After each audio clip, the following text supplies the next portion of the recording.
હવે તમને દર્શાવીએ પાટણના વારાહીથી કચ્છને જોડતા નેશનલ હાઈવેને।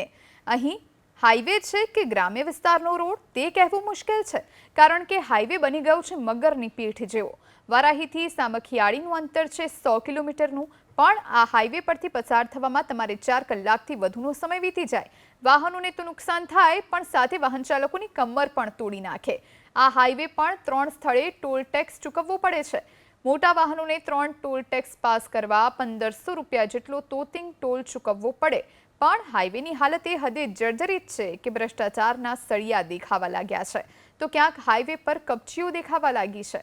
માનપુરા બ્રિજ, સિધાડા, બાબરા, સાંતલપુર, પીપરાળા ગામ નજીકથી પસાર થવામાં તો તમારું વાહન ઊભું ન રહી જાય તો કુદરતનો ધન્યવાદ કરવો પડે તેવી રસ્તાની સ્થિતિ છે। ખાડા માર્ગને કારણે વાહનોનું મેન્ટેનન્સ વધી જાય છે તો ડીઝલનો પણ ખર્ચ વધી જાય છે। હાલ તો વાહન ચાલકો ત્વરિત રોડના સમારકામની માંગ કરી રહ્યા છે। એબીપી અસ્મિતાની ટીમ પહોંચી છે સાતલપુરથી કચ્છને જોડતો હાઈવે માર્ગની રિયાલિટી ચેક કરવા માટે। આપને હું દ્રશ્ય બતાવવા માંગીશ। આ દ્રશ્યો જોઈ રહ્યા છો તમે, સાતલપુરથી જે કચ્છને જોડતો જે નેશનલ હાઈવે છે તે નેશનલ હાઈવે તમે જોઈ રહ્યા છો, જે મોટા મોટા ખાડા પડ્યા છે ને ખાડા પડવાથી અહીંયા અકસ્માતની ઘટનાઓ સર્જાતી હોય છે।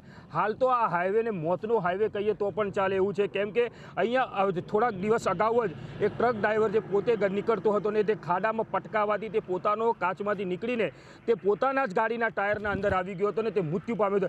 એ દ્રશ્ય હું તમને બતાવવા માંગીશ કે જે દ્રશ્યો છે તે સિધાડા નજીકના જે દ્રશ્યો છે, અહીંયા જ એક્સિડન્ટની ઘટના બની હતી। જે ટ્રક ડ્રાઈવર જે આવી રહ્યો હતો ને તેને ખાડો દેખાયો નહોતો ને ખાડામાં ગાડી પટકાઈ હતી ને પટકાવાથી તે જ પોતાની ગાડીમાં આવી ગયો હતો ને મોત નીપજ્યું હતું। એટલે કહી શકાય કે જે નેશનલ હાઈવે ઓથોરિટી છે, જે ખાડા પૂરવાનું જે કામગીરી કરવી જોઈએ તે કામગીરી ના કરવાના કારણે આજે અહીંયાથી પસાર થતા હજારો વાહન ચાલકો હેરાનગતિ ભોગવી રહ્યા છે।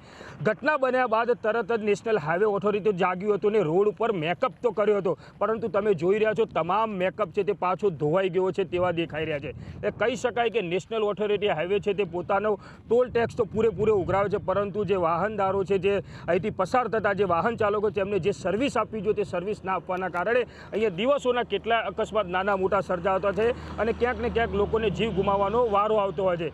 કહી શકાય કે જે રીતના હાલ તો જે હાઈવે છે, હાઈવે પર તમે જોઈ શકો છો જે સાધનો આવી રહ્યા છે તે તમામ સાધનો ખાડાના અંદરથી પટકાઈને આવી રહ્યા છે અને વાહન ચાલકોના અંદર પણ ક્યાંક રોષ દેખાઈ રહ્યો છે, કેમ કે ટોલ ટેક્સ આપે છે છતાં પણ હજી સુધી આ હાઈવે છે તે રિપેર કરવામાં આવ્યું નથી। કહી શકાય કે અહીંથી સાતલપુરથી જે કચ્છને જોડતો જે હાઈવે છે તે 4 થી 5 કલાકના અંદર પહોંચાડતું હોય છે, પરંતુ હાલ જે ખાડા રાજ હોવાના કારણે 8 થી 12 કલાક સુધી લાગે છે। ડીઝલ તેમજ ટાયરનો તમામ જગ્યાનો વેસ્ટ થતો હોય છે। એટલે હાલ કહી શકાય કે જે એબીપી અસ્મિતાની જે ટીમ પહોંચી છે સાતલપુર નેશનલ હાઈવે પર તમે જોઈ રહ્યા છો કે જે મોટા મોટા ખાડા પડ્યા છે તેને લઈને વાહન ચાલકો હાલ તો હેરાનગતિનો સામનો કરી રહ્યા છે।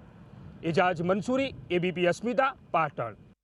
આ હાઈવે રાધનપુરથી સામખિયાળી સુધીમાં ક્યાંય 100 મીટર સુધી રોડ ક્યાંય સારો નથી।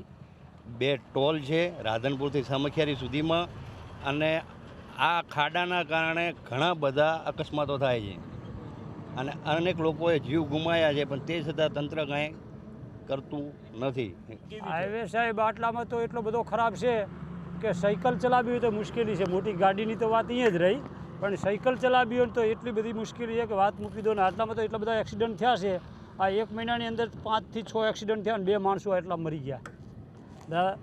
કેવા ખાડા પડ્યા છે? ખાડા સાહેબ એમ કે ચાલી જ નથી શકે, માણસને ચાલવું હોય તો વિચારીને ચાલવું પડે છે એવા ખાડા, અને રોડ હા બિલકુલ તૂટી ગયો છે। સાહેબ ટોલ નાકાવાળા ફૂલ ટોલ નાકો પૈસા લે છે અને કાંઈ રસ્તા ઉપર કોઈ કામ કરતા નથી।